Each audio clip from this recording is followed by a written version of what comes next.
Good afternoon, welcome to good health. స్పాండిలోసిస్తో బాధపడుతున్నారా? Spondylosis రావడానికి రీజన్స్ ఏంటి, దీని సిమ్టమ్స్ ఏ విధంగా ఉంటాయి, అలాగే హోమియోపతిలో ఎలాంటి ట్రీట్మెంట్ అందుబాటులో ఉందో తెలియజేయడానికి హోమియో కేర్ ఇంటర్నేషనల్ నుంచి డాక్టర్ కవిత గారు ఉన్నారు. వారిని అడిగి మరిన్ని విషయాలు తెలుసుకుందాం. Hello doctor, good afternoon. అసలు స్పాండిలోసిస్ అంటే ఏంటి, ఇందులో ఎన్ని టైప్స్ ఉంటాయి? స్పాండిలోసిస్ అంటే కనుక డీజనరేటివ్ చేంజెస్ అంటాం. సో నార్మల్గా మనకు సర్వైకల్ స్పైన్ అండ్ స్పైన్ ఉంటుంది. సో వర్టిబ్రా కామన్గా తీసుకుంటే వర్టిబ్రా ఉండి ఇంటర్వర్స్లో డిస్క్స్ ఉండడం, అక్కడ నుంచి మనకు వెన్నునాడి అనేది బయలుదేరే అవకాశాలు ఎక్కువగా ఉంటుంటాయి. So that is nothing but back bone అంటూ ఉంటాం. సో మేజర్గా ఎనీ డిస్క్ కానివ్వండి, ఎనీ జాయింట్ కానీ మేజర్ ఫంక్షన్ కనుక తీసుకుంటే flexibility is a major function. Second, మన భారాన్ని మోయడం, మన బాడీకి ఒక షేప్ ఇవ్వడం, 3 మేజర్ ఫంక్షన్స్ ఉంటాయి. ఎప్పుడైతే అరుగుదలలో ప్రాబ్లం అవుతుంటే డిజనరేటివ్ చేంజెస్ స్టార్ట్ అవుతాయో, సో డిజనరేటివ్ చేంజెస్ ఇంతకుముందు అయితే ఓన్లీ 50 years క్రాస్ అయిన తర్వాత అరుగుదల డెఫిషియన్సీ ఏజ్ పరంగా అయ్యే ఛాన్సెస్ ఎక్కువ ఉండేవి. నవేడేస్ అపోజిట్స్ ప్రొఫెషనల్ ప్రాబ్లమ్స్ వల్ల కానివ్వండి, తీసుకునే డైటరీ ఆస్పెక్ట్స్ వల్ల కానివ్వండి, హార్మోనల్ ఇంబ్యాలెన్స్ వల్ల కానివ్వండి, ఈ అరుగుదల సమస్యలు గమనిస్తున్నాయి. సో యాక్చువల్గా మనకి డిస్క్ అనేది డిస్టర్బెన్సెస్. స్పాండిలోసిస్ అంటే కనుక డిజనరేటివ్ చేంజెస్ నథింగ్ బట్ అరుగుదల రావడం, డిస్క్ బల్జ్ అవ్వడం. అండ్ డిస్క్ బల్జ్ అవ్వడం వల్ల ఏమవుతుంది, దాని మేజర్ ఫంక్షన్ ఫ్లెక్సిబిలిటీ డిఫెక్ట్ అవ్వడం, అంటే స్టిఫ్నెస్ రావడం, early morning stiffness, first movement stiffness, కదలికలో ఇబ్బంది, నొప్పితో కూడిన కదలిక రావడం. దెన్ స్పాండిలో లిసిసిస్ అంటే ఉన్న కొద్ది బల్జ్ అయిన కొద్ది అక్కడ నుంచి నరువు రూట్ కంప్రెషన్ అవ్వడం వల్ల మెడ అయితే మెడ, నడుమైతే నడుము, చేతులు కానీ కాళ్ళు కానీ తిమ్మిరి వచ్చే ఛాన్సెస్ ఎక్కువగా ఉంటూ ఉంటాయి. దానితో పాటు సయాటికా లాంటి ప్రాబ్లమ్స్ రావడం తరచుగా మనం గమనిస్తుంటాం. ఓవరాల్గా major functions of the disc కంప్లీట్గా మనకు లాస్ అయ్యే ఛాన్సెస్ ఉంటాయి. కొంతమంది కాన్ ఆఫ్ సడన్, కొంతమంది గ్రాడ్యువల్గా రావచ్చు. రీజన్స్ మల్టిపుల్ ఉండే ఛాన్సెస్ ఉంటాయండి. ఓకే అండి. అంటే మనకి మామూలుగా ఎక్కువగా బరువులు లేపినా కూడా, హార్డ్ వర్క్ ఎక్కువ అయినా కూడా బాడీ పెయిన్స్, స్పైన్ ప్రాబ్లం అనేది కామన్.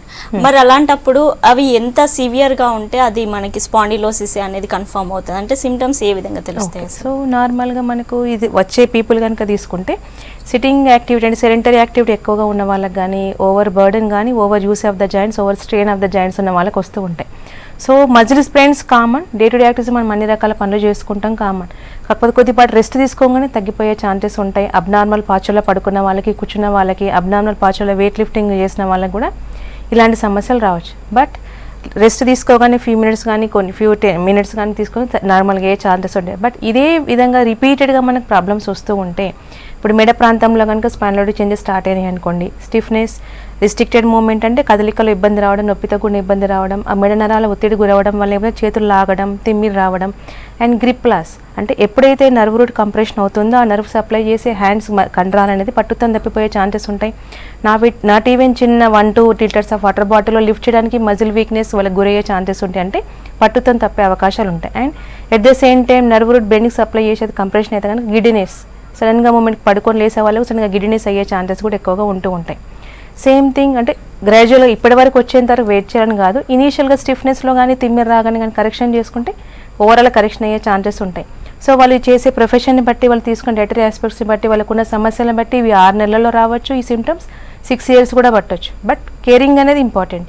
సేమ్ థింగ్ నడుము నొప్పి అంటే కనుక లుంబార్ స్పాండిలోసిస్ అంటాం. నడుము స్టిఫ్నెస్ అండ్ బంగడానికి ఇబ్బంది రావడం, వెయిట్ లిఫ్టింగ్ అని ఇబ్బంది రావడం, కింద కూర్చోవడం ఇబ్బంది, మోషన్కి వెళ్ళడానికి కూడా ఇబ్బంది అయ్యే ఛాన్సెస్ ఉంటాయి. అండ్ అక్కడున్న నర్వ్ కంప్రెషన్ అవ్వడం వల్ల బిగ్గెస్ట్ నర్వ్ అక్కడ నుంచి మనకు బయలుదేరుతుంది. సయాటిక్ నర్వ్ అనేది బ్యాక్ సైడ్ ఆఫ్ ద థైకి కింది వరకు సప్లై చేస్తుంది. అప్పుడు నర్వ్ కంప్రెషన్ వల్ల లాగడం, తిమ్మిరి రావడం అండ్ ఇన్కాంటినెన్స్ ఆఫ్ యూరిన్ అంటే 5 to 10 minutes నిలబడలేకపోవడం. ఇదే నరం మనకి యూరినరీకి, బ్లాడర్కి అండ్ రెక్టంకి సప్లై చేస్తుంది కాబట్టి తుమ్మిన తగ్గిన మూత్రం పడిపోవడం, మలబద్ధకం లాంటి సమస్యలు వస్తూ ఉంటాయి. సో నవేడేస్ ఈ spondylotic changes due to obesity వల్ల కూడా వచ్చే ఛాన్సెస్ ఉన్నాయి. Over burden in the sense and agriculture పీపుల్కి, మార్కెటింగ్ ఎగ్జిక్యూటివ్స్కి, సో ప్రొఫెషన్ అప్పజార్లో కూడా వచ్చే అవకాశాలు ఎక్కువగా ఉన్నాయి.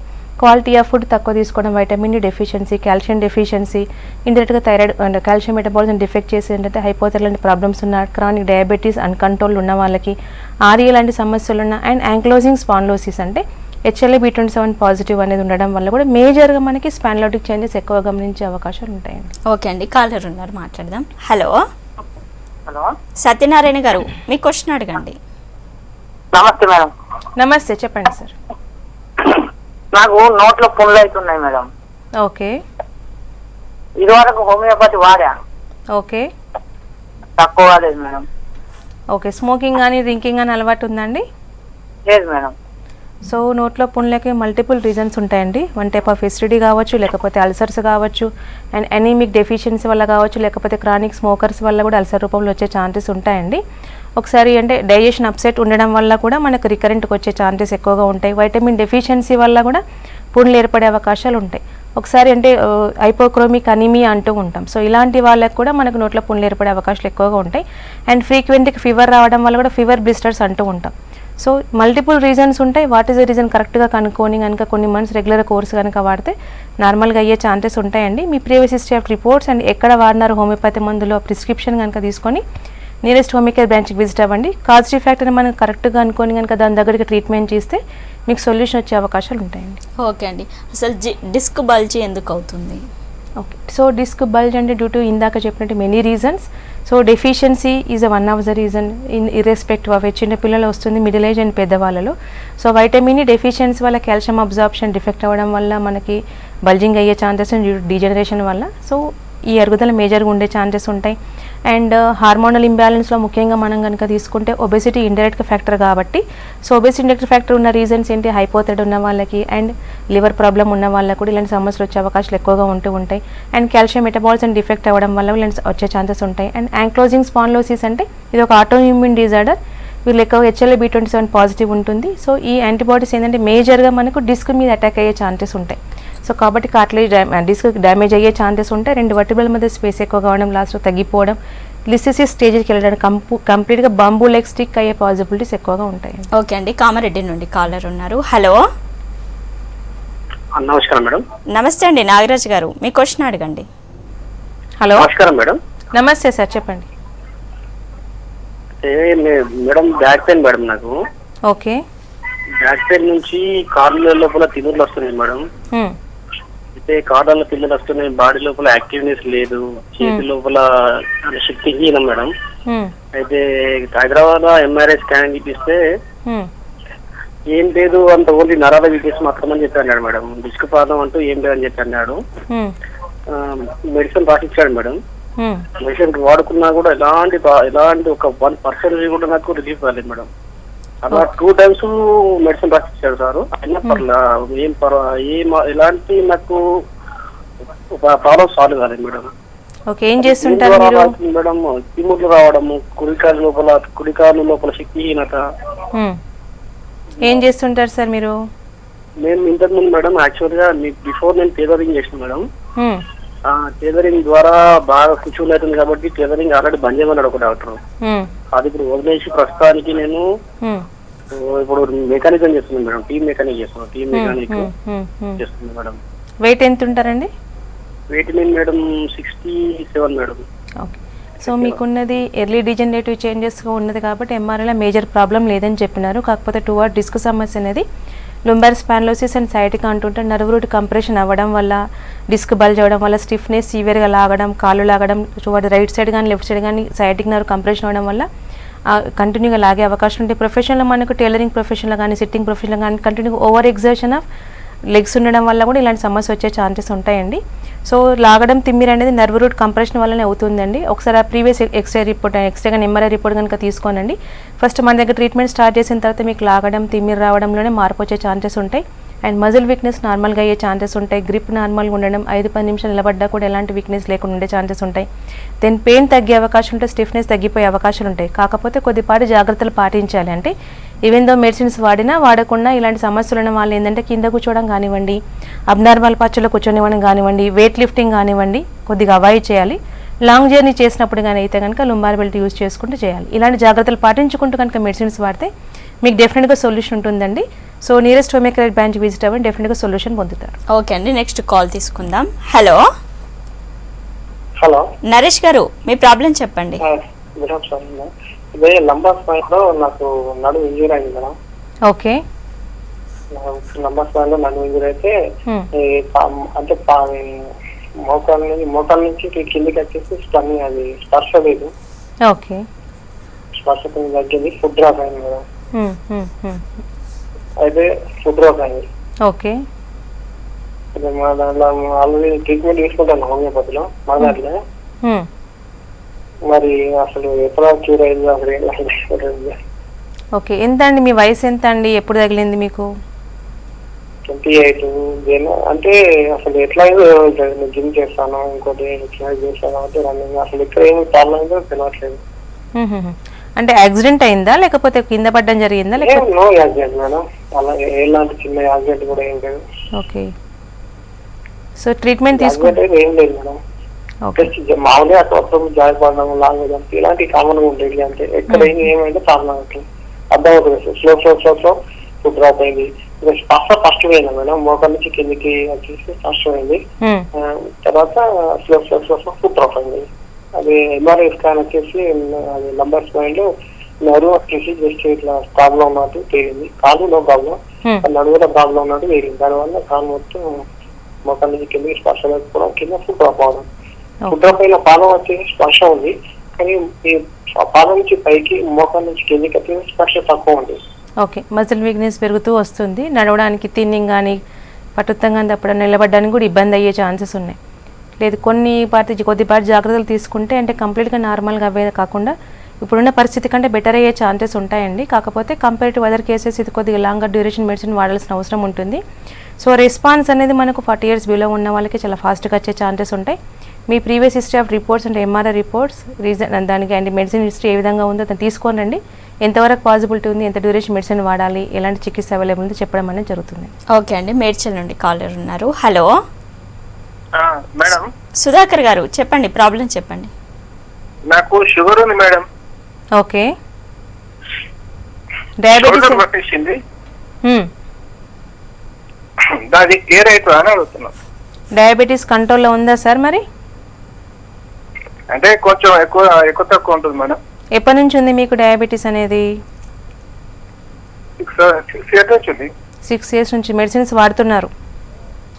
వాడుతున్నానండి. సో ఫ్రోజన్ షోల్డర్ అయింది. ఓకే, షోల్డర్ పట్టేసింది మేడం, మార్నింగ్ ఎక్సర్సైజ్ చేస్తుంటే షోల్డర్ పట్టేసింది. ఓకే, సో నార్మల్గా డయాబెటీస్ అన్కంట్రోల్ ఉన్న వాళ్ళకి ఆర్థరైటిక్ కామన్, అందులో ముఖ్యంగా ఫ్రోజన్ షోల్డర్స్ ఎక్కువగా వచ్చే ఛాన్సెస్ ఉంటాయి, పెరియార్థరైటిస్ ఎక్కువ వచ్చే అవకాశాలు ఉంటాయి. సో చాలామంది మెడిసిన్స్ వాడుతున్నారు, షుగర్ కంట్రోల్లో ఉంది, బట్ స్టిల్ కాంప్లికేషన్స్ గురయ్యే ఛాన్సెస్ ఎక్కువగా ఉంటాయి. సో ఇలాంటి వాళ్ళు సేమ్ ఆల్రెడీ మీరు 6 years నుంచి మెడిసిన్స్ వాడుతున్నారు కాబట్టి అవి సేమ్ కంటిన్యూ చేసుకుంటూ ½ an hour to 1 hour gap కనుక హోమియో చికిత్స స్టార్ట్ చేస్తే కాంప్లికేషన్స్ ఆఫ్ డయాబెటీస్ టోటల్గా వెళ్ళిపోయే అవకాశాలు ఉంటాయండి. అండ్ మీ పెయిన్ తగ్గిపోవడం, షోల్డర్ పెయిన్ తగ్గిపోయే అవకాశాలు ఉంటాయి. And complications in the sense మీకు ఆర్థరైటిక్ రాకుండా ఉండే అవకాశాలు ఉంటాయి. ఉన్నది మూమెంట్ కంప్లీట్గా నార్మల్గా అయ్యే ఛాన్సెస్ ఉంటాయి. అండ్ రెటినోపతి కానీ, నెఫ్రోపతి కానీ అండ్ న్యూరోపతి కూడా కరెక్షన్ అయ్యే ఛాన్సెస్ ఉంటాయి. అన్కంట్రోల్ డయాబెటీస్ నుంచి టువర్డ్స్ కంట్రోల్ డయాబెటిక్ అయ్యే ఛాన్సెస్ ఉంటాయండి. కాకపోతే diet and management part is very much important. Diabetic అంటే హోమియోపతిక్ యాజ్ సచ్ ఏది డైట్ రిస్ట్రిక్షన్ లేదు, బట్ మీరున్న పరిస్థితుల్లో ఏంటి అంటే డయాబెటిక్ డైట్ చార్ట్ అనేది ఇవ్వడం అనేది జరుగుతుంది. రెగ్యులర్ వాకింగ్ చేస్తూ అది కరెక్షన్ చేసుకుంటూ మందులు వాడాల్సిన అవసరం ఉంటుంది. ఓకే అండి, ఇప్పుడు సర్వైకల్ స్పాండిలోసిస్ ఉన్న వాళ్ళకి దాని ఎఫెక్ట్తో లుంబార్ స్పాండిలోసిస్ కూడా వచ్చే ఛాన్స్ ఉంటుందా? ఓకే, సో సర్వైకల్ స్పాండిలోసిస్ ఉన్న వాళ్ళకి డైరెక్ట్గా లుంబార్ స్పాండిలోసిస్ రావడం అనేది కాదు. సో ఓవరాల్గా స్పైన్ ఉంటుంది, బట్ డిజీజ్ ప్రోగ్రెస్లో ఇప్పుడు మనకు మెడ దగ్గర స్టార్ట్ అయింది, ఏదర్ ఆర్ నడుము దగ్గర స్టార్ట్ అయింది, ఇర్రెస్పెక్టివ్ ఆఫ్ ఏజ్ ఏదైనా. సో డిజీజ్ అనేది ప్రోగ్రెస్ అయ్యే ఛాన్సెస్ ఉంటాయి. ఇప్పుడు ఇనీషియల్గా మనం ఓన్లీ మెడ దగ్గర కంప్రెషన్ స్టార్ట్ అయింది, C3, C4, C5, C6 అనగానే 1 level కావచ్చు, 2 levels కావచ్చు, ఓన్లీ పెయిన్ కిల్లర్స్ వాడుతున్నాం తగ్గుతుంది అని కరెక్షన్ చేసుకోకుండా ఉన్న వాళ్ళు చాలామంది ఉంటారు, అప్పుడప్పుడు ఉపశమనం. సో డిజీజ్ ప్రోగ్రెస్ అయిన కొద్ది ఏమవుతుంది, మెడనరాల నుంచి నడుముతో ప్రాంతం కూడా ఎఫెక్ట్ అయ్యే అవకాశాలు ఉంటాయి. అండ్ నడుము ఎఫెక్ట్ అయిన వాళ్ళకి సర్వైకల్ ఎఫెక్ట్ అయ్యే ఛాన్సెస్ ఉంటాయి. అంటే చికిత్సా విధానం మనం ఎలాంటి చికిత్స తీసుకుంటున్నాం అన్నదాన్ని వెరీ మచ్ ఇంపార్టెంట్. అది కరెక్షన్ అయ్యేదా, ఫ్రమ్ రూట్ కరెక్షన్ చేసేదా, లేకపోతే టెంపరీ రిలీఫా అన్న బేస్ని బట్టి కూడా ఉండే అవకాశాలు ఉంటాయి. బట్ దాని కాంప్లికేషన్ ఇది వచ్చే అవకాశాలు ఉండవు. But cervical spondylosis, spondylolisthesis and prolapsed conditions లాంటివి డిజీజ్ ప్రోగ్రెస్లో వచ్చే అవకాశాలు ఉంటాయి. ఓకే అండి, నెక్స్ట్ కాల్ తీసుకుందాం. హలో హలో, నమస్కారం మేడం. నమస్తే అండి, శంకర్ గారు అడగండి, మీ క్వశ్చన్ అడగండి. హలో, డయాబెటీస్ గురించి తెలుసుకోవాలి మేడం. ఏంటండి? డయాబెటీస్ గురించి తెలుసుకోవాలి మేడం. చెప్పండి, మీ క్వశ్చన్ ఏంటి? డయాబెటీస్ అంటే ఏమిటి మేడం? ఓకే, ఏం చేస్తుంటారు మీరు? Hello, call cut. యాక్చువల్గా డయాబెటీస్ అనేది దీర్ఘకాలిక సమస్య. మనకు బాడీలో అందరికీ ప్యాంక్రియాస్ అనే గ్రంథి ఉంటుంటుంది, ఇంత బీటా సెల్స్. ఇది మనకు ఇన్సులిన్ హార్మోన్ ఉత్పత్తి చేసే అవకాశం ఉంటాయి. ఎప్పుడైతే ఈ production level up to mark లేకుండా ఇలాంటి సమస్య వచ్చే ఛాన్సెస్ ఉంటాయి. మల్టిపుల్ రీజన్స్ ఉంటాయి. అంటే తీసుకునే ఆహారానికి ఎనర్జీ రూపంలోకి మార్చిన తర్వాత ఆ ఉత్పత్తి అయిన ఎనర్జీని బాడీ యూటిలైజ్ చేసుకోవాలంటే మనకి ఇన్సులిన్ అవసరం. ఎప్పుడైతే డెఫిషియన్సీ ఉంటుందో బ్లడ్లో షుగర్స్ లెవెల్స్ పేర్కొనే అవకాశాలు ఎక్కువగా ఉంటాయి. సో కాబట్టి ఎనర్జీ అనేది బాడీకి అందకపోవడం వల్ల అది వీక్నెస్ కానీ అధిక వీక్నెస్ ఉండడం వల్ల మన బ్రెయిన్ సిగ్నలింగ్ ఇవ్వడం వల్ల అధిక ఆకలి రావడం అండ్ ఎక్సెస్ ఇంకా ఫుడ్ తినడం వల్ల బ్లడ్లో షుగర్ లెవెల్స్ పేర్కొనడం వల్ల అధిక మూత్రం ఎక్కువ అవ్వడం అండ్ అధిక దాహం అవ్వడం. ఇవి క్లాసికల్ సిమ్టమ్స్ ఆఫ్ డయాబెటీస్ అండి. అంటే నార్మల్ రేంజ్ కనుక తీసుకుంటే మనకు ఫాస్టింగ్ 100 ఉండాలి, పోస్ట్ లంచ్ కనుక తీసుకుంటే 160 170 ఉండాలి. దానికంటే ఎక్సెసివ్ లెవెల్ ఉంటే కనుక ఇట్ విల్ కాల్ డయాబెటిక్. చాలామందికి 100 ఉంది కదా అని అనుకుంటుంటే డయాబెటిక్ కాదనుకుంటారు, 160 కాదనుకుంటారు. They are more prone to get diabetic, nothing but pre diabetic stage అంటూ ఉంటాం. సో ఇలాంటి స్టేజ్లో ఉన్నప్పుడు వాడు కరెక్షన్ చేసుకుని కనుక రెగ్యులర్గా వాకింగ్ కానీ డైటరీ ఆస్పెక్ట్స్ కానీ మెయింటైన్ చేస్తే చాలా వరకు కరెక్ట్ అయ్యే ఛాన్సెస్ ఉంటాయి. ఓకే, అసలు స్పాండిలోసిస్ ఉంది అని ఎలా డయాగ్నోస్ చేస్తారు? అంటే అసలు బేసిక్గా ఎలాంటి ఇన్వెస్టిగేషన్స్ చేయించుకోవాలి? ఓకే, సో స్పాండిలోసిస్ ఉందంటే patient information is very much important. Stiffness వస్తుందండి, చేతులు కాళ్ళు లాగుతున్నాయండి, తిమ్మిర్లు వస్తున్నాయి, గ్రిప్ లాస్ వస్తున్నాయండి, వస్తువులు పడేస్తున్నాం అంటుందంటే అందరికీ సిమ్టమ్స్ ఉండాలని కొంతమంది గిడ్డినెస్ ఉండే ఛాన్సెస్ ఉంటాయి.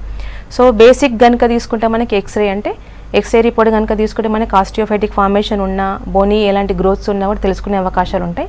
సో దానికంటే ఎక్కువ సిటీ కానీ ఎంఆర్ఐ కానీ తీయించడం వల్ల ఏమవుతుందంటే సాఫ్ట్ టిష్యూస్ అంటే డిస్క్ బల్జెస్ ఉన్నాయా, నర్వ్ రూట్ కంప్రెషన్ ఉందా, ఎన్ని లెవెల్స్ వాళ్ళకి ఇబ్బంది గురయ్యే ఛాన్స్ తెలుసుకునే అవకాశాలు ఎక్కువగా ఉంటాయి. అండ్ డెఫిషియన్సీ కూడా వన్ ఆఫ్ ద రీజన్ కాబట్టి vitamin D and serum calcium also you need to rule out, అది కూడా చేయాలి. చాలామంది గిడ్డినెస్ అని మాత్రమే వస్తాం, మిగిలిన సిమ్టమ్స్ ఏమీ ఉండవు. ఓన్లీ గిడ్డినెస్ ఉండడానికి రీజన్స్ మల్టిపుల్ ఉంటాయి. అది థైరాయిడ్ కావచ్చు, అండ్ టిండిటస్ కావచ్చు, చెవి ఇన్ఫెక్షన్ కావచ్చు, లేకపోతే మెడ నొప్పి కావచ్చు. సో స్టిఫ్నెస్ ఉంటుంది, ఎక్స్రే కానీ సిటీ కానీ స్పైన్ చేయించాలి, లేకపోతే థైరాయిడ్ కూడా టీఎస్హెచ్ లెవెల్స్ రూల్ అవుట్ చేయించిన అవకాశాలు ఉంటాయి. అండ్ చెవిలో సౌండ్లు వస్తున్నాయి అంటే అలాంటి వాళ్ళ గిడ్డినెస్ కాబట్టి ఇలాంటి ఒకదాని సిమ్టమ్స్ ఒకటి ఉంటాయి కాబట్టి రూల్ అవుట్ చేసిన అవకాశాలు ఉంటాయి. అండ్ టోటల్ స్పైన్ స్టిఫ్నెస్ ఉందండి, సివియర్గా వీక్నెస్ వస్తుంది అంటే కనుక మిడిల్ ఏజ్ కంటే కూడా తక్కువ అంటే 20 to 30 ఏజ్ గ్రూప్ ఉన్న వాళ్ళకి HLA-B27 అది పాజిటివ్ ఉందా నెగిటివ్ ఉందా కంపల్సరీ మనం బ్లడ్ టెస్ట్ రూల్ అవుట్ చేసుకోవాల్సిన అవకాశాలు ఉంటాయి. ఓకే, అసలు కాంప్లికేషన్స్ ఏమొస్తాయి స్పాండిలోసిస్ ప్రాబ్లం ఉన్న వాళ్ళకి? ఎలాంటి హెల్త్ ఇష్యూస్ వస్తాయి? సో మేజర్గా మనకి ఇనిషియల్ స్టేజ్లో కరెక్షన్ చేయడం వల్ల నో ప్రాబ్లం, మోడరేట్ ఎక్సర్సైజ్ చేయడం వల్ల కానీ ఫిజికల్ యాక్టివిటీ పెంచడం వల్ల అంటే అండర్లైన్ క్యాజిటివ్ ఫ్యాక్టర్స్ని కానివ్వండి ట్రిగ్గరింగ్ ఫ్యాక్టర్స్ కానీ కరెక్షన్ చేసుకుంటే టోటల్గా నార్మల్గా అయ్యే ఛాన్సెస్ ఉంటాయి. బట్ దాని కాంప్లికేషన్స్ కానీ అంటే దాన్ని ఇర్రెగ్యులర్గా అంటే ఓన్లీ పెయిన్ కిల్లర్స్ వాడినా ఎలాంటి జాగ్రత్తలు తీసుకోకుండా ఎలాంటి మెడిసిన్స్ వాడకుండా నెగ్లిజెన్స్ చేయడం వల్ల ఏమవుతుందంటే డిజీజ్ ప్రోగ్రెస్ అయ్యే ఛాన్సెస్ ఉంటాయి. అంటే ఫస్ట్ ఇనీషియల్గా మనకు ఓన్లీ డిస్క్ ఇన్వాల్వ్మెంటే ఉండే ఛాన్సెస్ ఉంటాయి, ఓన్లీ స్టిఫ్నెస్ వరకే ఉండే అవకాశాలు ఉంటాయి. బట్ యాజ్ సచ్ ప్రోగ్రెస్ అయినా కొద్దీ బల్జ్ అవ్వడం వల్ల నర్వ్ రూట్ కంప్రెషన్ అవ్వడం, చేతులు లాగడం, తిమ్మిరి రావడం, grip loss, just like paresis condition ఏ విధంగా ఉంటుంది, మజిల్ వీక్నెస్ సివియర్గా ఉండడం, డే టు డే యాక్టివిటీస్ కూడా చేసుకునే అవకాశాలు ఎక్కువగా ఉంటాయి. అండ్ సివియర్గా గిడ్డినెస్ రావడం, ఇప్పుడు మనం నార్మల్గా వెహికల్ నడిపిస్తున్నాం సడన్గా గిడ్డినెస్ వచ్చింది అనుకోండి, accidental they are more prone to get వచ్చే అవకాశాలు ఎక్కువగా ఉంటాయి. నాట్ ఈవెన్ డ్రైవింగ్ కూడా సరిగా చేసుకునే అవకాశాలు ఉండకుండా అవకాశాలు ఉంటాయి. దెన్ లుంబార్ స్పాండిలోసిస్ అనుకోండి, సేమ్ స్టిఫ్నెస్ రావడం, వంగడానికి ఇబ్బంది, కింద కూర్చుని పైకి వెళ్ళడానికి ఇబ్బంది. అండ్ నర్వ్ ఇన్వాల్వ్మెంట్ అయినప్పుడు ఏమవుతుంది అంటే లాగడం, తిమ్మిరి రావడం, మజిల్ వీక్నెస్, కండ్ర పట్టుతో తప్పిపోవడం, 5 to 10 minutes నాట్ ఈవెన్ నిలబడడానికి కానీ కూర్చోడానికి ఇబ్బంది గురయ్యే ఛాన్సెస్ ఉంటాయి. అండ్ సయాటికా ప్రాబ్లం రావడం వల్ల కాళ్ళు లాగడం, తిమ్మిరి రావడంతో పాటు ఈ సయాటిక్ నర్వ్ మనకి యూరినరీ బ్లాడర్కి సప్లై చేస్తుంది కాబట్టి తుమ్మిన దగ్గర మూత్రం పడిపోవడం అండ్ కాన్స్టిపేషన్ రావడం. సో ఇవన్నీ డిసీజ్ ప్రోగ్రెస్ వచ్చే ఛాన్సెస్ ఉంటాయి. ఇలాంటి ప్రోగ్రెస్ వచ్చిన తర్వాత మెడిసిన్స్ వాడిన కరెక్షన్ అంటే చాలా టైం పట్టే అవకాశాలు ఉంటాయి. అండ్ సింగిల్ ప్లేస్లో ఎఫెక్ట్ అవ్వడం, మల్టిపుల్ ఎఫెక్ట్ అయ్యే ఛాన్సెస్ ఉంటాయి. అండ్ ప్రొలాప్స్ అయ్యే conditions and emergency condition they are more, అప్పుడు సర్జరీకి వెళ్ళాల్సిన అవకాశాలు ఉంటాయి. ఓకే అండి, కాలర్ ఉన్నారు, మాట్లాడదాం. హలో హలో రాజు గారు, మీ క్వశ్చన్ అడగండి. అదే మేడం, స్టమక్ గురించి కొంచెం ప్రాబ్లం అండి. కొంచెం హాస్పిటల్కి వెళ్తే గ్యాస్ట్రిక్ అన్నారు, అదేంటి తెలియలేదు, అసలు తగ్గట్లేదు మేడం. ఎసిడిటీ ప్రాబ్లం ఉందా? మీ వయసు ఎంత అండి? నా వయసు 25 మేడం. ఓకే, ఇబ్బంది ఏముంది? ఇబ్బంది అంటే కింద దరకపోవడం, తర్వాత కొంచెం పాస్కి వచ్చినప్పుడు ఇది కిందనే పొత్తు కడుపు దగ్గర ఉబ్బిపోవడం అలా జరుగుతుంది మేడం. ఓకే, ఏం చేస్తుంటారు మీరు? నేను ప్రస్తుతానికి రీడింగ్ అండి. సో నార్మల్గా ఎనీ గ్యాస్ట్రిక్ ట్రబుల్ స్ట్రెస్ వల్ల కానివ్వండి, irregular timings of dietary aspect and sleeping pattern ఇర్రెగ్యులర్గా ఉండడం వల్ల కానీ, చాలామంది తినగానే స్మోకింగ్ అలవాటు ఉండే ఛాన్సెస్ ఉంటాయి. అలాంటి వాళ్ళకి మనకి ఇనీషియల్గా ఇండైజెషన్ ప్రాబ్లం రావడం, కడుపులో మంట రావడం, దెన్ నొప్పి రావడం ఉండే అవకాశాలు ఉంటాయి.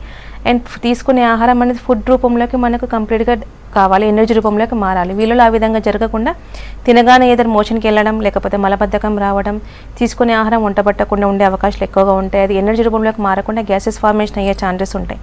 దీనికి మల్టిపుల్ రీజన్, చాలామంది కొద్దిమందికి లివర్ ప్రాబ్లం ఉన్నా కూడా డైజెషన్ ప్రాపర్ లేకపోవడం, గాల్ స్టోన్స్ లాంటి ప్రాబ్లమ్స్ ఉన్నా కూడా డైజెషన్ ఇంప్రాపర్ కావడం, నొప్పి రావడం, ఫ్రంట్ నుంచి బ్యాక్ రేడి అయ్యే ఛాన్సెస్ ఉంటాయి. ఒకసారి సిటీ అబ్డామిన్ చేయించండి, దానివల్ల మనకి ఏమైనా ప్రాబ్లమ్స్ ఉంటే తెలిసిపోయే అవకాశాలు ఉంటాయి. అండ్ లివర్లో కానీ ప్రాబ్లం ఉన్నా తెలుసుకునే అవకాశాలు ఉంటాయి. లివర్ ఫంక్షన్ టెస్ట్ ఉంటాయి, అవి రూల్ అవుట్ చేయండి సివియర్గా ఉంటే. లేదంటే కనుక regular timings of food and sleep pattern కనుక మెయింటైన్ చేసి స్పైసీ ఫుడ్ అవాయిడ్ చేసి నార్మల్గా ఉంటే ఎలాంటి ఇబ్బంది లేకపోతే అది మెయింటైన్ చేయడం ఇంపార్టెంట్. ఓకే అండి, అసలు స్పాండిలోసిస్ ప్రాబ్లం ఉన్న వాళ్ళకి సర్జరీ ఎంతవరకు అవాయిడ్ చేయొచ్చు? హోమియోపతి ట్రీట్మెంట్ ఏ విధంగా ఉంటుంది? ఓకే, సో చాలామంది భయపడుతూ ఉంటారు ఇనీషియల్గా. కొంతమంది 2 ఎక్స్ట్రీమ్స్ ఉంటారు, చాలా నెగ్లిజెంట్ చేసే వాళ్ళు ఉంటారు, అండ్ రాగానే ఎక్కువ భయపడే వాళ్ళు ఎక్కువ ఉంటుంటారు. సో అన్లెస్ అంటిల్ చాలామందికి సర్జరీ చెప్పినా కూడా సింగిల్ ప్రాబ్లంతో ఉండే వాళ్ళు ఉంటారు, చిన్న ఏజ్ గ్రూప్ వాళ్ళు ఉండే వాళ్ళు ఉంటారు, వాళ్ళకి డయాబెటీస్ బీపీ ఉండే వాళ్ళు ఉంటారు. అలాంటి వాళ్ళకి యాంగ్జైటీ లెవెల్ పెరిగి ఈవెన్ దో వాళ్ళు మెంటల్లీ ప్రిపేర్ అయినా థియేటర్లోకి వెళ్ళినా కూడా భయంతో అన్కంట్రోల్ లెవెల్లోకి వెళ్ళి అవాయిడబుల్ కండిషన్ అయ్యే ఛాన్సెస్ ఉంటాయి. But success with surgery maximum ఇప్పుడు అప్ టు 20 to 30% ఉండే అవకాశం ఉంటాయి. మళ్ళీ ప్రాబ్లం రిపీట్ అయ్యే ఛాన్సెస్ ఉంటాయి. But nerve correction it will come again. తిమ్మిర్లు కానీ లాగడం కానీ తగ్గే పాసిబిలిటీ తక్కువ, నొప్పి ఒక 3 months వరకు తగ్గే ఛాన్సెస్ ఉంటాయి. వేరైస్ ఇనీషియల్ స్టేజ్లోనే వచ్చిన మోడరేట్ టు సివియర్ స్టేజెస్ వచ్చిన అన్కంట్రోల్ డయాబెటీస్ ఉండి ప్రాబ్లం తగ్గకుండా వాళ్ళు వద్దనుకున్న భయపడ్డ కేసెస్ చాలామంది రికవర్ అయిన కేసెస్ చాలా ఉన్నాయండి. ఇప్పుడు సింగిల్ ఉంటే లెవెల్ ఉంటేనే కనుక వాళ్ళకు సర్జరీకి వెళ్ళే ఛాన్సెస్ ఉంటాయి. మల్టిపుల్ ఉంటే డ్యామేజ్ అయ్యే ఛాన్సెస్ ఉంటాయి, చిన్న నర్వ్ కట్టని ఇబ్బంది అయ్యే ఛాన్సెస్ ఉంటాయి. సో ఇలాంటి కేసెస్లో మనకు almost 80 to 90% of success cases ఉన్నాయి. చాలామంది భయపడి సర్జరీకి వెళ్ళకుండా వచ్చినాయి. మళ్ళీ ప్రాబ్లం రిపీట్ కాకుండా నార్మల్గా ఉన్న కేసెస్ చాలా ఉన్నాయి. ఎందుకంటే అండర్లైన్ ప్రాబ్లమ్ని కరెక్షన్ చేసుకుంటూ మనకి మెడిసిన్ ఇవ్వడం అనేది జరుగుతుంది. కాబట్టి ఫస్ట్ థింగ్ డిజీజ్ ప్రోగ్రెస్ కాకుండా ఆపడం, పెయిన్ తగ్గిపోవడం, స్టిఫ్నెస్ తగ్గిపోవడం, టింగ్లింగ్ నమ్నెస్ తగ్గిపోవడం, సయాటిక్ లాంటి ప్రాబ్లమ్స్ కరెక్షన్ అనే కేసెస్ చాలా ఉన్నాయి. బట్ సివియర్గా ఉండే నాట్ ఈవెన్ సింగిల్ మూమెంట్ ఇబ్బంది అవుతుంది అలాంటి కేసెస్కి ఇప్పుడు సర్జరీ అవసరం ఉంటే కనుక చెప్పడం అనేది కూడా జరుగుతుంది. అవి అప్ టు 20 to 30% వరకే ఉండే అవకాశాలు ఉంటాయి. ఓకే అండి, కాలర్ ఉన్నారు, మాట్లాడదాం. హలో హలో బాబు గారు, మీ క్వశ్చన్ అడగండి. హలో చెప్పండి బాబు గారు. మేడం మేము గజ్జల నుంచి మాట్లాడుతున్నాం మేడం. చెప్పండి. అది కాళ్ళు తిమ్మిది వస్తున్నాయి, కాళ్ళు తిమ్మిది వస్తున్నాయి మేడం. బాగా ఇట్లా ముఖాలు నొప్పి వస్తున్నాయి మేడం. ఓకే, ఎప్పటి నుంచి ఉందండి ఈ సమస్య? ముఖాలు నొప్పింది మేడం, బాగా ముఖాలు నొప్పినాయి, నీళ్ళలా వస్తున్నాయి మేడం. ఓకే, నడుము నొప్పి కూడా ఉందండి? నడుము నొప్పి కూడా ఉంది మేడం. ఓకే, సో నార్మల్గా ఆర్థరైటిక్ చేంజెస్ ఉన్నాయి, osteoarthritis, lumbar spondylosis, osteoarthritic knee joints ఉన్నాయి. ఓవర్ వెయిట్ ఉన్న, కాల్షియం డెఫిషియన్సీ ఉన్న, ఆర్థరైటిక్ చేంజెస్ రావటం అనేది ఉంటుంది. 4 stages ఉంటాయి. సో మోకాలు నొప్పులు కనుక తీసుకుంటే గ్రేడ్ 1 stage మెట్లకి దిగడం ఇబ్బంది, సెకండ్ స్టేజ్ కనుక తీసుకుంటే ఎక్కువ దూరం నడవడానికి ఇబ్బంది, థర్డ్ స్టేజ్ కొద్ది దూరం నడిచిన ఇబ్బంది గురే ఛాన్సెస్ ఉంటాయి, 4th grade కనుక తీసుకుంటే ఈవెన్ దో రెస్ట్ అయినా పెయిన్ ఉండే ఛాన్సెస్ ఉంటాయి. సో నడుము నొప్పి ఉంది, లాగుతుంది, తిమ్మిరి రావడం అనేది స్పాండిలోసిస్ వల్ల రావచ్చు. సో ఓన్లీ కాళ్ళకు తిమ్మిర్లు అనేది మల్టిపుల్ రీజన్స్ ఉంటాయండి. డెఫిషియన్సీ కావచ్చు, లేకపోతే డయాబెటిక్ కాంప్లికేషన్స్ కావచ్చు, థైరాయిడ్ కాంప్లికేషన్స్ కావచ్చు, అండ్ ఏజ్ చెప్పలేదు. సో ఇవి కూడా ఒకసారి రూల్ అవుట్ చేయండి. ఎక్స్రే కానీ ఎంఆర్ఐ కానీ తీయించుకొని వస్తే ఎలాంటి డ్యూరేషన్, ఎంత డ్యూరేషన్ వాడాలి, డెఫినెట్గా మనకి సర్జరీ లేకుండా నార్మల్ కరెక్షన్ అయ్యే ఛాన్సెస్ ఉంటాయి అప్ టు 3rd grade వరకు ఉంటాయి. సో 4th grade అంటే compulsory mandatory go to surgery. వాళ్ళు ఆ స్టేజ్ లోపల ఉంటే కనుక డెఫినెట్గా మనకు మెడిసిన్తో కరెక్షన్ అయ్యే ఛాన్సెస్ ఉంటాయండి. ఓకే అండి, అసలు స్పాండిలోసిస్ ప్రాబ్లం ఉన్న వాళ్ళు ఎలాంటి ప్రికాషన్స్ తీసుకోవాలి? ఎస్పెషల్లీ బైక్ పైన లాంగ్ జర్నీ చేసే ప్రొఫెషన్లో ఉండే వాళ్ళు ఉంటారు, అలాంటి వాళ్ళు అసలు ఎలాంటి కేర్ తీసుకోవాలంటారు? సో వచ్చే రీజన్ బట్టి ఉంటుంది. బై ప్రొఫెషన్ లాంగ్ జర్నీ చేయడం కానీ, ఓవర్ వెయిట్ లిఫ్టింగ్ చేయడం వల్ల కానీ ఉండే అవకాశాలు ఉంటాయి. సో కంపల్సరీ మ్యాండేటరీ కండిషన్ అయితే కనుక 2 wheeler పైన వాళ్ళు లుంబార్ బెల్ట్ అనేది యూజ్ చేయాలి. ఎందుకంటే support is very much important. సడన్గా మనం ఒక డే టు డే లైఫ్లో చాలా కొన్ని థౌజండ్స్ మూవ్మెంట్ చేసే అవకాశాలు ఉంటాయి. సో కాన్షియస్లీ అన్కాన్షియస్లీ మనం చేసే అవకాశాలు ఎక్కువగా ఉంటాయి. కాబట్టి సో మెడ నొప్పి వచ్చిన వాళ్ళు నెక్ కలర్ కానీ, నడుము నొప్పి వచ్చిన వాళ్ళు లుంబార్ బెల్ట్ యూజ్ చేయడం వల్ల సపోర్ట్ ఉండడం వల్ల సడన్ మూవ్మెంట్ అనేది దానిపైన ప్రెజర్ అనేది పడకుండా ఉండే అవకాశాలు ఉంటాయి. హీలింగ్ కూడా చాలా ఫాస్ట్గా ఉండే అవకాశాలు ఉంటాయి. ప్రొలాప్స్డ్ కండిషన్స్ అవాయిడ్ చేయొచ్చు. At the same time sudden bending కానివ్వండి, కింద కూర్చోవడం కానీ అవాయిడ్ చేయాలి. ఈవెన్ ద డెఫిషియన్సీ కనుక ఉంటే కంపల్సరీ వైటమిన్ డి సప్లిమెంట్స్ కానివ్వండి, కాల్షియం సప్లిమెంట్ తరువాత చెకప్ చేయించుకోనండి. సప్లిమెంటేషన్ రూపంలో తీసుకోవడం వల్ల మనకు మెడిసిన్ వాడన కూడా ఫాస్ట్గా రెస్పాండ్ అయ్యే ఛాన్సెస్ ఉంటాయండి. ఓకే అండి, నెక్స్ట్ కాల్ తీసుకుందాం. హలో హలో జనార్దన్ గారు చెప్పండి మీ ప్రాబ్లం నమస్కారం చెప్పండి. మేడం. నమస్తే సార్, చెప్పండి. మేడం మాకు బ్యాక్ పెయిన్ ఉంది మేడం. 1 ఇయర్ బ్యాక్ పెయిన్ వచ్చి 6 మంత్స్ ఎంఆర్ఐ చూపించాము. 6 మంత్స్ తిరుపతిలో ఆయుర్వేదిక్ తీసుకున్నా, అయినా కొద్దిగా కానీ ఏం లేదు. మళ్ళా హైదరాబాద్ కి వచ్చి హోమియోపతి వాడుతున్నా ఇప్పుడు, అయినా కొంచెం కానీ ఇది లేదు madam. L3, L4, L4, L5, S1 disc bulge అన్నాడు మేడం. వయసు ఎంత అండి? C6, C7 వచ్చి మల్టీ డిస్క్ బల్జ్ అన్నాడు మేడం. అవునండి, మల్టిపుల్ అండి. సర్వైకల్ రీజన్, లుంబార్ స్పాండిలోసిస్ రెండు ఉన్నాయి మీకు. మీ వయసు ఎంత అండి?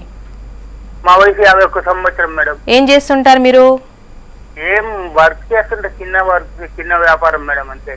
అంటే తిరిగే వరకు ఉంటుందా, బరువులు మోసే పని ఉంటుందా, ఏముంటుంది? ఏం బరువులు తిరిగే వరకు లైట్ గా తిరిగేది ఉంటుంది మేడం అంతేగాని. డయాబెటీస్ గానీ థైరాయిడ్ గానీ ఏమైనా సమస్యలు ఉన్నాయా? తిమ్మిర్లు జోములు వస్తున్నాయి మేడం, కాళ్ళు. సో ఏజ్ పరంగా 50 క్రాస్ అయినారు కాబట్టి స్లో రెస్పాన్స్ ఉంది. బట్ స్టిల్ బయట మెడిసిన్ కంటే మన దగ్గర హోమియో అడ్వాన్స్డ్ టెక్నాలజీ ఉందండి. సో మల్టిపుల్ లెవెల్స్లో ఉంది కాబట్టి సర్జరీ చేసిన రిస్క్ ఉండే ఛాన్సెస్ ఎక్కువగా ఉంటాయి. వితౌట్ ఎనీ సర్జరీ ఫస్ట్ మన దగ్గర మెడిసిన్ వాడడం వల్ల తిమ్మిర్లు తగ్గిపోవడం, లాగడం తగ్గిపోవడం, స్టిఫ్నెస్ తగ్గిపోవడం, కరెక్షన్ అయ్యే ఛాన్సెస్ ఉంటాయి. అంటే comparative with your age group, అంటే 50 ఏళ్ళు ఉన్న వాళ్ళు, నొప్పి లేని వాళ్ళు ఏ విధంగా ఉంటారో ఆ విధంగా అయ్యే ఛాన్సెస్ ఉంటాయండి. సో మనకు నియరెస్ట్ హోమ్ కేర్ బ్రాంచ్కి ఒకసారి మీ పాత రిపోర్ట్స్ కనుక తీసుకొని రండి. ఎంత డ్యూరేషన్ వాడాలి, ఎలాంటి ఇంప్రూవ్మెంట్ ఉంటుందో చెప్పడం అనేది జరుగుతుందండి. ఓకే అండి. అసలు బ్యాక్ పెయిన్, నెక్ పెయిన్ ఉన్న వాళ్ళకి ఫిజియోథెరపీ ఎంతవరకు యూజ్ అవుతుంది? దీనివల్ల ఏమైనా టెంపరీగా ఉంటుందా, లేదంటే పర్మనెంట్గా రిలీఫ్ అనేది ఉంటుందా? ఓకే, సో ఫిజియోథెరపీ కానీ ట్రాక్షన్ లాంటి మెథడ్ వల్ల ఏమవుతుంటే బ్లడ్ సర్క్యులేషన్ కానీ మజిల్ స్ట్రెచ్చింగ్ పెరిగే ఛాన్సెస్ ఉంటాయి. బట్ అండర్లైన్ పెథలాజికల్ కండిషన్స్, ఇప్పుడు మల్టిపుల్ డిస్క్ బల్జెస్ ఉన్నాయి, నర్వ్ రూట్ కంప్రెషన్ ఉంది, అది అలాంటి కండిషన్స్ అవాయిడ్ చేయవు. But with support of medicine అయితే కనుక ఇబ్బంది ఏముండదు. బట్ ఓన్లీ ఫిజియోథెరపీ వల్ల కూడా టోటల్ కరెక్షన్ అయ్యే ఛాన్సెస్ తక్కువ. ఇప్పుడు ఇనీషియల్ ఒక 1 వీక్ వరకు బాగుంటుంది, మళ్ళీ it will repeat again. So same physiotherapy మళ్ళీ మనం చేసినా కూడా ప్రాబ్లం రిలాక్సేషన్ లేకుండా మళ్ళీ ఉండే ఛాన్సెస్ ఉంటాయి. అంటే సడన్ ఎక్స్టెంట్ బ్లడ్ సర్క్యులేషన్ పెంచి అండ్ మజిల్ స్ట్రెచింగ్ అవుతుంది కాబట్టి రిలాక్స్ అయ్యే ఛాన్సెస్ ఉంటాయి. కానీ సొల్యూషన్ అనేది మనకి ఫిజియోథెరపీ వల్ల వచ్చే పాసిబిలిటీస్ తక్కువ. బట్ ఇనీషియల్ స్టేజెస్ ఎప్పుడంటే ఓన్లీ స్టిఫ్నెస్ ఉంది, మోడరేట్ ఉంది అంటే మోడరేట్ ఎక్సర్సైజ్ చేస్తూ ఫిజియోథెరపీ చేయడం వల్ల నార్మల్ కరెక్షన్ అయ్యే ఛాన్సెస్ ఉంటాయి. హెల్దీ డైట్ మెయిన్ చేయడం వల్ల ఉంటుంది. బట్ ఒకసారి నర్వ్ ఇన్వాల్వ్మెంట్ అయ్యి మల్టిపుల్ డిస్క్ బల్జెస్ అయితే ఓన్లీ ఫిజియోథెరపీ హెల్ప్ కాదండి. ఓకే అండి. సర్జరీ లేకుండా హోమియోపతిలో స్పాండిలోసిస్కి మంచి ట్రీట్మెంట్ ఉంది అని చెప్తున్నారు. థ్యాంక్ యూ సో మచ్ అండి. ఇది ఇవాళ good health. Keep watching V6 news.